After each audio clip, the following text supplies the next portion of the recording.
نحمده ونصلي على رسول الكريم اما بعد فاعوذ بالله من الشيطان الرجيم بسم الله الرحمن الرحيم الذي جعل لكم الأرض فراشا والسماء بناء وأنزل من السماء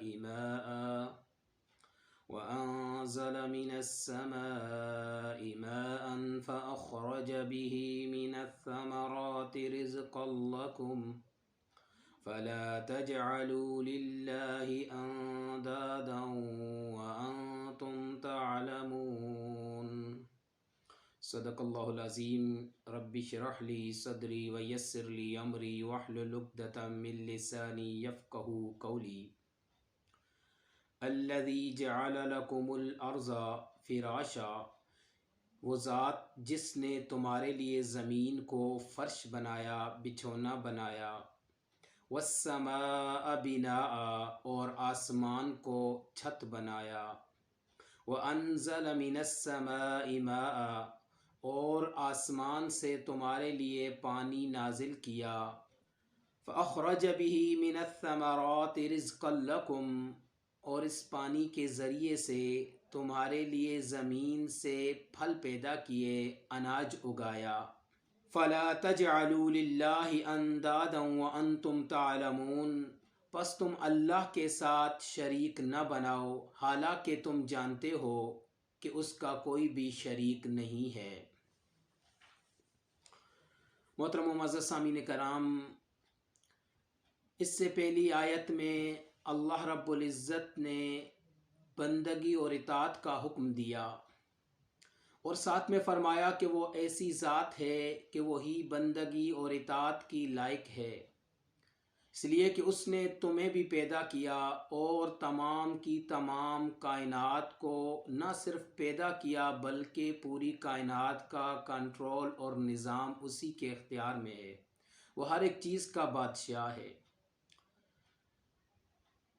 اب اس آیت کریمہ میں توحید اور بندگی رب پر آفاق سے دلائل پیش کیے، 4 چیزوں کو بطور دلیل کے ذکر فرمایا جو ہر ایک کی ضرورت بھی ہیں اور ہر ایک کی نگاہ میں رہتی ہیں، کوئی آدمی بھی ان سے صرف نظر نہیں کر سکتا۔ ان سے ایک عام آدمی ہو یا دانشور، سب رہنمائی حاصل کر سکتے ہیں۔ فرمایا الذی جعل لکم الارض فراشا، وہ اللہ ایسی ذات ہے کہ جس نے تمہارے لیے زمین کو فرش بنایا، بچھونا بنا دیا، یعنی زمین کو تمہارے لیے بچھا دیا، اور محض بچھایا ہی نہیں بلکہ ایک بہترین انداز سے اس کو بچھا دیا کہ جو لوہے اور پتھر کی طرح سخت نہیں ہے کہ اس پر بیٹھنے والا، اس پر لیٹنے والا، اس پر چلنے والا اس کو تکلیف ہو، بلکہ اس کو ایسے نرم بنا دیا کہ اگر ایک آدمی تھکا ہارا آتا ہے اور زمین پر بیٹھ جاتا ہے، لیٹتا ہے، آرام کرتا ہے، تو وہ زمین اسے سکون دیتی ہے، وہ زمین اسے تکالیف نہیں پہنچاتی بلکہ اس کے لیے آرام دہ ہے۔ اسی طرح اس زمین کو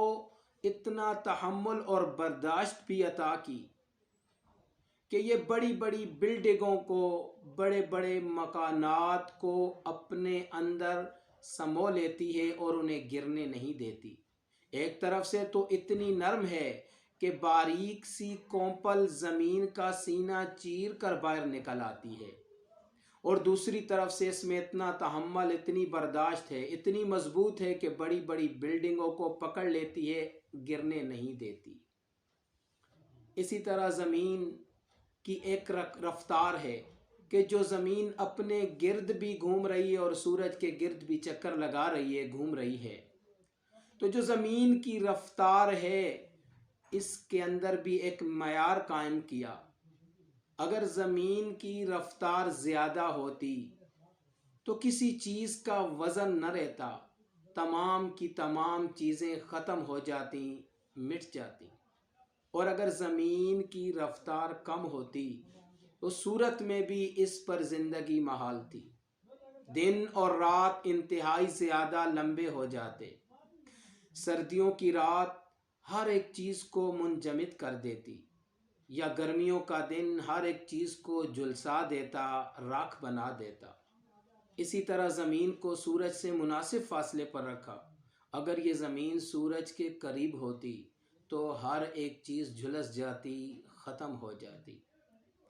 اور اگر یہ زمین سورج سے دور ہوتی تو اس صورت میں بھی زندگی محال تھی۔ سردی کی وجہ سے سب کچھ جم جاتا، منجمد ہو جاتا۔ لہٰذا سورج اور زمین کے درمیان ایک مناسب فاصلہ رکھا۔ اس لیے فرمایا الذی جعل لکم الارض فراشا، کہ جس نے تمہارے لیے زمین کو فرش بنا دیا، بچھونا بنا دیا۔ والسماء بناء، اور آسمان کو تمہارے لیے چھت بنایا۔ اگر اوپر آسمان نہ ہوتا تو پھر بھی تنگی کی کیفیت ہوتی، انسان اکتا جاتے۔ اسی طرح آسمان تو ہوتا لیکن رات کے وقت اندھیرے میں اکتاہٹ ہوتی، اس لیے اللہ تعالیٰ نے آسمان کو ستاروں اور چاند سے مزین فرما دیا کہ جو رات انسان ان کو دیکھتا ہے تو انسان کا دل لبھاتے ہیں، انسان میں اکتاہٹ پیدا نہیں ہوتی۔ اسی طرح انہی کی وجہ سے انسان راستہ معلوم کرتا ہے۔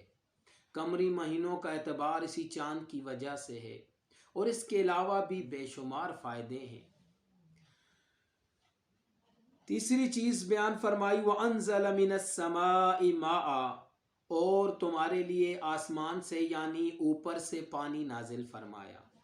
تمہیں بارش عطا کی۔ اور یہ اللہ تعالیٰ کی قدرت ہے کہ اللہ تعالیٰ نے بارش عطا فرمائی۔ اس بارش کی وجہ سے مردہ زمین زندہ ہو جاتی ہے، بنجر زمین آباد ہو جاتی ہے۔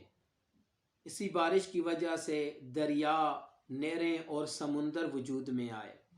جو ضروریات کے علاوہ خوبصورتی کا باعث بھی ہیں، اور ان سے انسان کے لیے ایسا نظام قائم کر دیا کہ وہ بارش جب زمین پر نازل ہوتی ہے تو زمین اپنی ضرورت کے مطابق اس پانی کو جذب کر لیتی، اپنے اندر لے لیتی ہے۔ زائد پانی نہروں اور دریاؤں کی صورت میں لوگوں کی ضروریات پوری کرتا ہے، لوگ اس سے فائدے اٹھاتے ہیں، اور یہ پانی پھر سمندر میں چلا جاتا ہے۔ پھر سمندر کو ایسا بنایا، ایک تو اسے کھاری بنایا، دوسرا اس میں حرکت پیدا کی تاکہ اتنا زیادہ پانی خراب ہونے کی وجہ سے بدبو نہ چھوڑے، اور اگر سمندر کے پانی میں بدبو ہو جاتی تو پھر بھی زمین پر رہنا محال ہو جاتا، مشکل ہو جاتا۔ لہذا سمندر کے پانی کو حرکت بھی دی اور ساتھ اسے کھارا بھی بنایا تاکہ خراب نہ ہو۔ پھر اللہ تعالیٰ نے ہی ایسا نظام بنایا کہ یہ سمندر سے بھاپ بن کر بادل بنتا ہے، پھر وہ پانی